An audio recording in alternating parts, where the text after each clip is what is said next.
L'histoire du peuple juif vous intéresse? Retrouvez Liana Gurfinkel dans Un jour notre histoire sur Studio Kalita. C'est tous les matins pour découvrir ensemble les événements et les personnages qui ont fait notre histoire. Eh bien, nous sommes désolés, mais Ménaché Amir ne répond pas au téléphone et nous allons, je pense que d'ici la fin de l'heure, ça sera difficile de la voir, mais en tout cas, vous êtes là, Eliana. Oui, et voilà. bien que vous n'êtes pas une experte en matière de société iranienne, eh bien, nous allons parler avec vous d'un aspect historique du renouveau du sionisme moderne avec l'anniversaire du KKL que l'on fête aujourd'hui. Exactement. Alors moi, j'aimerais partir avec cette idée. Vous savez, aujourd'hui, c'est très à la mode de faire ce qu'on appelle du crowdfunding, c'est-à-dire on lève des fonds, ce sont les masses qui lèvent des fonds, on demande à chaque personne d'apporter $1, un shekel, €1, et grâce à ça, on réussit à lever de grosses sommes, et ces grosses sommes, elles nous servent à lancer des centaines de milliers de projets. Bien que le crowdfunding est quelque chose qui est considéré avoir été inventé il y a 20 ans, 10 ans, un peu moins, moi je pense que non, les véritables inventeurs du crowdfunding sont les juifs avec le Keren Kayemet l'Israël, avec le Fonds national juif, et je vais vous expliquer on va dire avec pourquoi. la Tzedaka en général. Avec la Tzedaka en général, mais il n'y a pas eu on va dire dans le monde sioniste, il n'y a pas eu un projet qui a été aussi identifié avec cette petite boîte bleue. Alors justement, on va en parler. Alors, nous sommes en 1901 et on a le professeur Tzvi Hermann Shapira, qui est quand même une personnalité du monde sioniste de l'époque, qui propose de racheter des terres. Donc on est au 5e congrès sioniste à Bâle. Il dit qu'il faut tout de suite racheter des terres afin de pouvoir... ces terres, elles vont constituer le territoire de la nation future. Alors il propose ça, et c'est ainsi qu'en 1903, on a 800 acres, 320 hectares, qui sont achetés près de Hadera, et les premiers arbres des oliviers sont plantés à Khouldin en 1908. Donc dès la première décennie du XXe siècle, le KKL va participer en fait à la fondation non seulement de villes comme la ville de Tel Aviv, ou bien de kibbutzim comme de Gania, en achetant des terrains.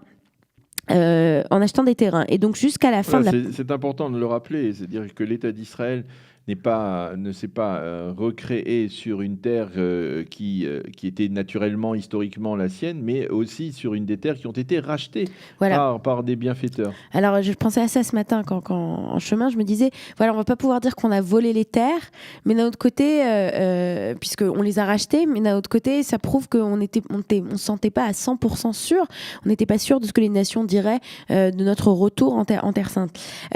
Donc en 1901, on a ce fonds qui a été créé. Donc on va commencer par racheter des terres, et puis aussi on va faire la préparation des pionniers sur le terrain, et on va planter aussi des forêts. Alors on connaît tous le célèbre texte de Mark Twain qui se balade dans tout Israël et qui raconte à quel point le pays est désertique, et c'est justement pour cette raison que le KKL va essayer de planter, de développer l'agriculture dans tout le pays. Alors comme on l'a dit un peu plus tôt, il est financé tout d'abord par des fonds qui proviennent de ces fameuses boîtes bleues qui sont répandues dans toute la diaspora, ou bien de la vente de timbres-poste du KKL, qui aussi ça remplit une fonction pédagogique. Le but, c'est d'avoir le maximum de ces timbres-postes, et il faut dire que c'est un projet qui est quand même extraordinaire vu la portée.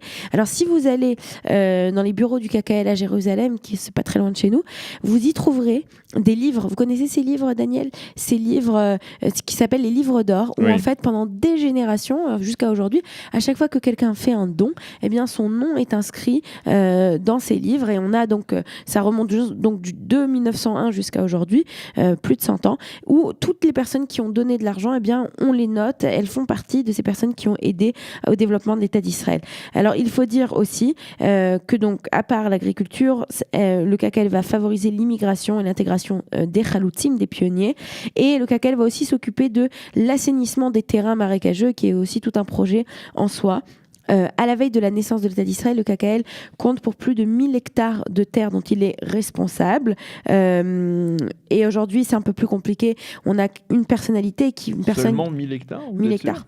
Non, je pensais plus. Ah bah voilà. Et puis, et aujourd'hui, on en a parlé un petit peu. les choses sont un peu compliquées, la façon dont le KKL existe aujourd'hui. Il faut rappeler qu'effectivement, depuis la création de l'État d'Israël, le KKL a aussi développé une activité dans l'aménagement des terres et également dans l'eau, dans le domaine de l'eau. Exactement, dans le domaine de l'eau. Des réservoirs d'eau qui permettent... Et aujourd'hui, le KKL aussi a un rôle très important dans tout ce qui est l'éducation. Si c'est... donc, il gère des Ganim Leumim, des parcs nationaux un peu partout dans tout Israël. Et ils y organisent aussi des activités pour les enfants, pour leur apprendre à faire attention à l'écologie, à faire attention à la terre d'Israël, qui est une terre toute petite, et il faut faire bien attention. Voilà.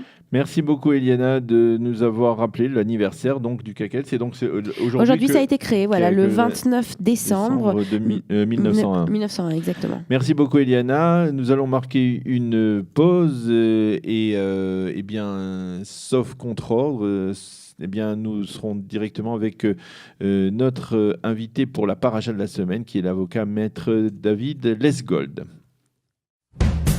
Vous aimez l'histoire juive ? Retrouvez Liana Gurfinkel dans Un jour notre histoire sur Studio Kalita, c'est tous les matins, pour découvrir ensemble les événements et les personnages qui ont fait notre histoire.